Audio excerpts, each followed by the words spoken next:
Hey there, Joey from DayJobHacks.com. I'm coming at you with yet another video about the death of affiliate marketing, but this one's going to be a bit different. I'm going to bring actual data to the table. I'm going to talk about an article that has come out from one of the legends, Charles Ngo, who was well known in the Stack That Money community forum, and he was an affiliate marketer full-time for many years. He has an excellent blog at charlesngno.com. Recently posted an article, Is Affiliate Marketing Dead in 2021? My honest thoughts. And I want to go through that because I too am an affiliate marketer full-time, left a corporate job in 2015 to do it full-time, in fact. And I believe the future is great for affiliate marketing. I'm going to bring some data. I'm going to talk about some of the points he makes, which are excellent points. And he also offers a lot of great insight on other options that you might want to try if you're considering affiliate marketing. So I highly recommend you check out his post, and I'm going to go in and talk about it here with my own take on what he's been saying. So if you like this type of video, please be sure to like my channel, subscribe, all that fun stuff, and let's get into it.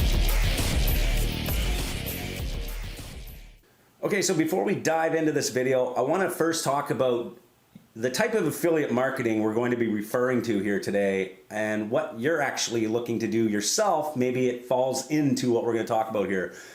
Basically, there's two main strategies of affiliate marketing that we talk about. And one of them is content marketing, where you create content such as what I'm doing right now, kind of similar to what Charles is doing on his blog, where we create content, people come to our content, and now and then, if we have a product that we use or a service, we will recommend it using an affiliate link. Many people do that, similar to Amazon affiliates, anyone running product-specific niche websites. These are content-driven, so you create content and you earn money when people visit your content.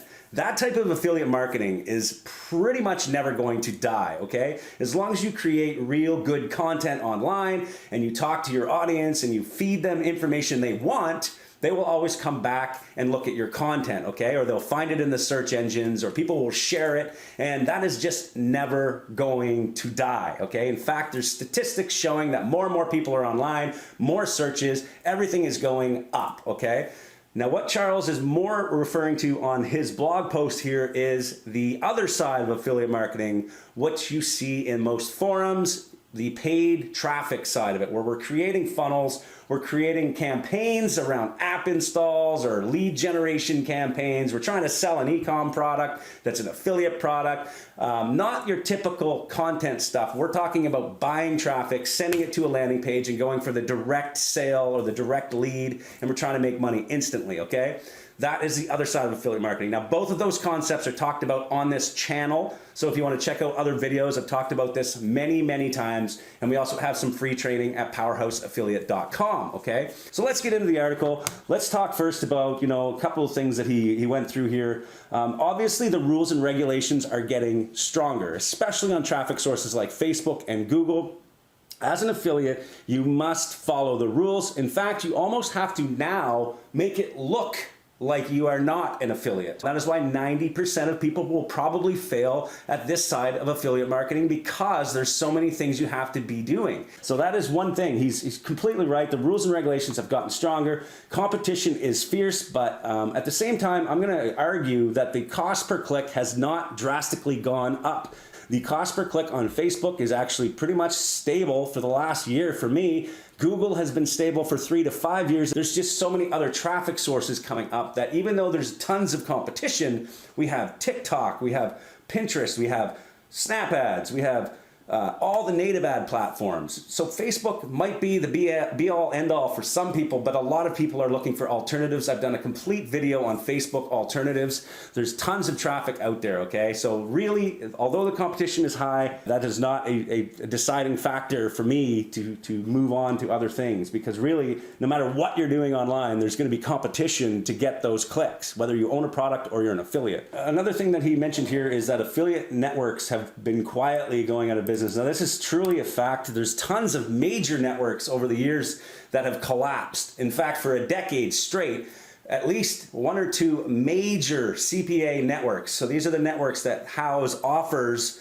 like Lead Submits, your CPA cost per action performance marketing network. They come in, they're massive networks. So these aren't just your little one-man pony shows that you see where some guy decides to create a network because he was a great affiliate and he has a few people that want to follow him.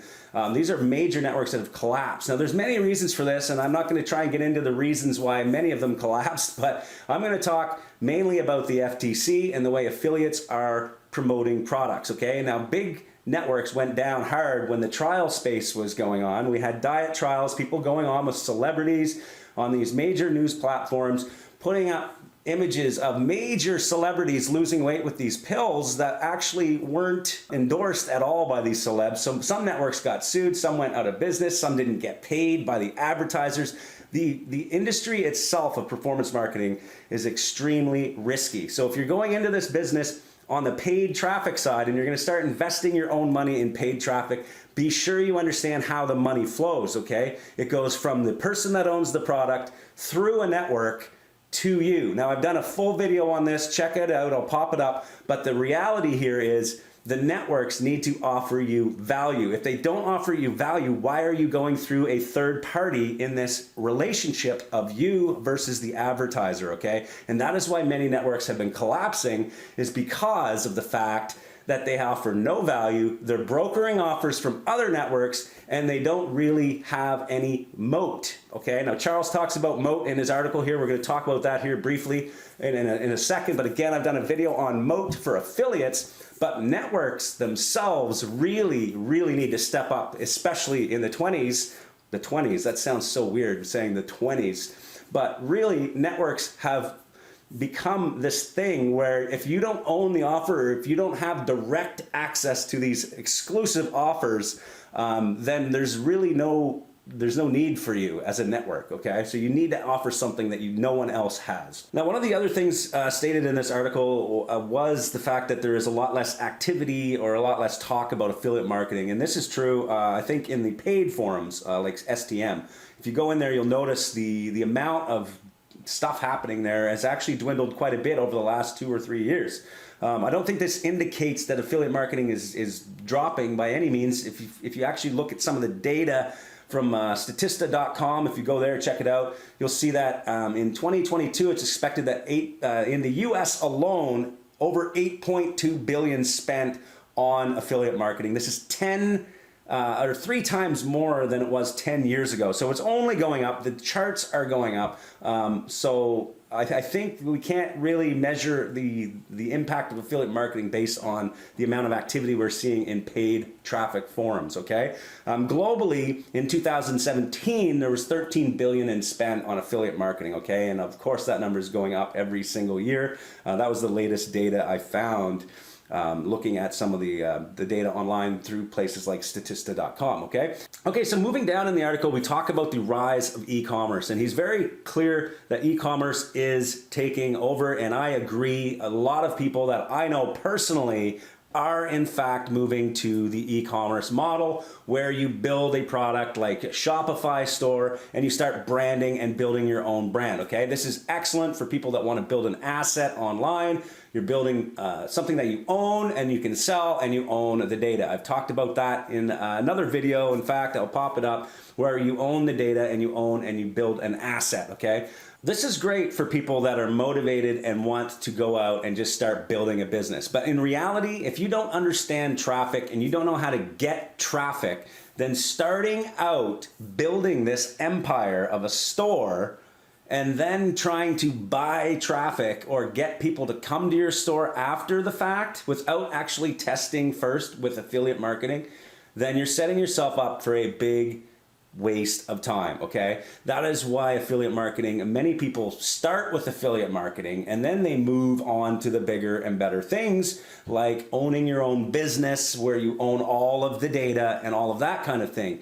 Owning a product is a great thing. You should actually be looking at that as you start in affiliate marketing. It's, like I said, a stepping stone to bigger things, okay? So you want to learn the aspects of digital spend. That is what we're doing here with affiliate marketing. We're trying to spend money make profit without having to build an empire business first, okay? That is just one way of doing it. If you want to build an empire business from the start, then by all means. I mean, everybody has their own way of doing things. Now, he goes on to say that affiliates must profit on the first contact. There's no lifetime customer value. You don't own any data, and you're dealing with a world that started hating affiliates, okay?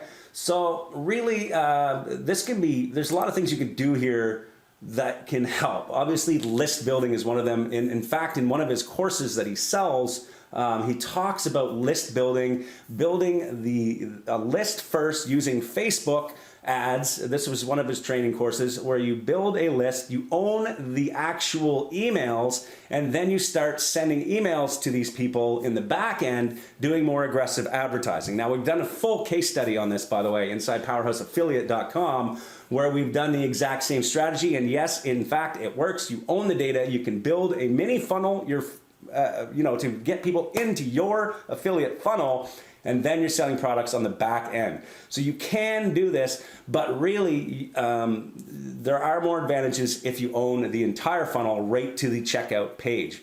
Now, the rules and regulations and bans have become more prevalent. However, it's not just for affiliates. Product owners themselves are also seeing some serious bans happening on Facebook. Even e-commerce stores are getting banned on Facebook. That is why there are so many different alternatives that people are looking at, okay? You have YouTube, okay? People haven't even started to really tap into YouTube and using that as a platform to start selling performance marketing based products like the CPA offers, okay? So there are ways to do this with YouTube. You have TikTok, again, all the other ones I mentioned earlier. So I think this isn't just specific to affiliates when it comes to the bans and regulations. Now, another point here was the monkey see, monkey do mentality. This is what affiliate marketers do. They rip and run, okay? This is one of those things that I've talked about in depth in the Moat video. If you check it out above, I'll pop it up and you can actually check it out.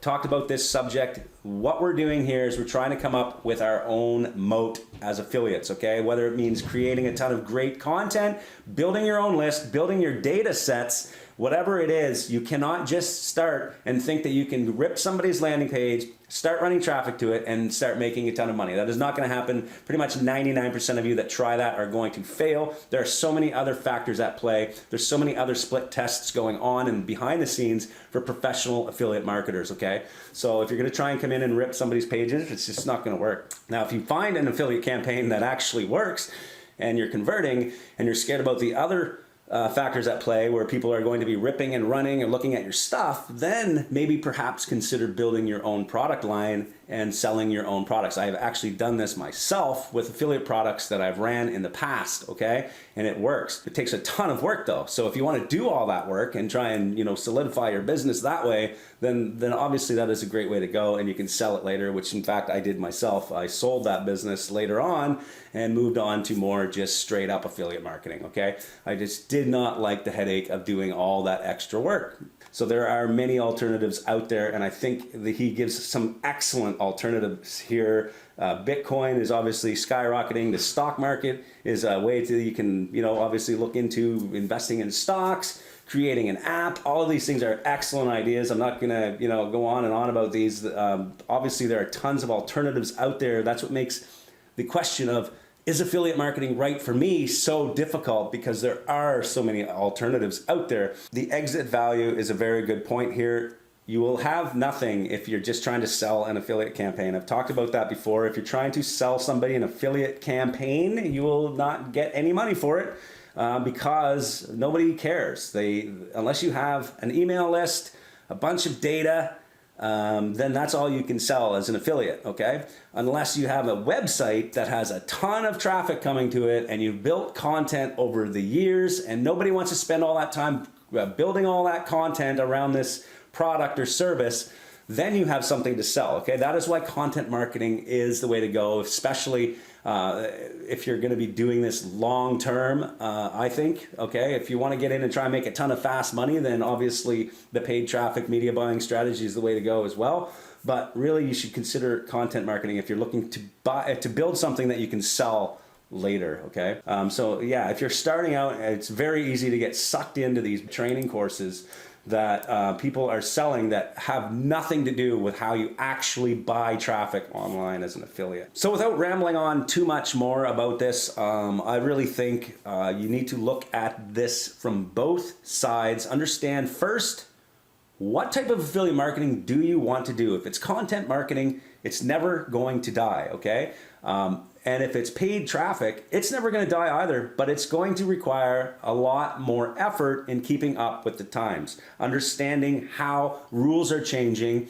You need to understand how to set up your funnel so that you can track every part of the way as an affiliate, collecting your own data, using that data on platforms the way they're supposed to be, that the data is supposed to be used, okay? So let's look at some more statistics quickly to end this video. Let's look here at one of the sites I found called Supermetrics. Affiliate marketing is a multi-billion-dollar industry, okay? The trend is going up. We have 81% of advertisers and 84% of publishers in the US have turned to affiliate marketing. You can go on to read the report done by Rakuten. 81% of advertisers.